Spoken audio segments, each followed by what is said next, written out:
Ċifri pubblikati mill-Uffiċċju Nazzjonali tal-Istatistika juru li fit-tielet kwart tal-2013 in-numru tal-impjiegi żdied b'3% fil-mija meta mqabbel mal-istess perjodu tas-sena ta' qabel.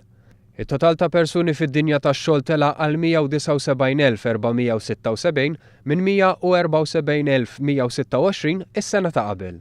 Fl-istess waqt ir-rata tal-qatt baqgħet stabbli taħt is-7%. Meta mqabbel mas-sena li għaddiet l-attività ta' xogħol telet l-iktar fost in-nisa b'żieda ta' 3%. 32% tal-irġiel b'impjieg kienu jinsabu fis-setturi tal-beħ bl-ingrossu bl-imnut, trasport u ħażna, akkomodazzjoni u ta' servizzi tal-ikel. Min-naħa l-oħra 38% tan-nisa f'impjieg kienu fl-amministrazzjoni pubblika, id-difiża, l-edukazzjoni, is-saħħa tal-bniedem u ħidma soċjali. 14% ta' dawk b'impjieg kienu jaħdmu għal rashom u l-maġġoranza ta' dawk b'xogħol, jiġifieri 151,526 persuna, kienu f'xogħol full-time u madwar 13% kellhom part-time bħala l-impjieg prinċipali tagħhom. Il-paga medja fit-tielet kwart tas-sena li għaddiet kienet ta' 15,772 euro.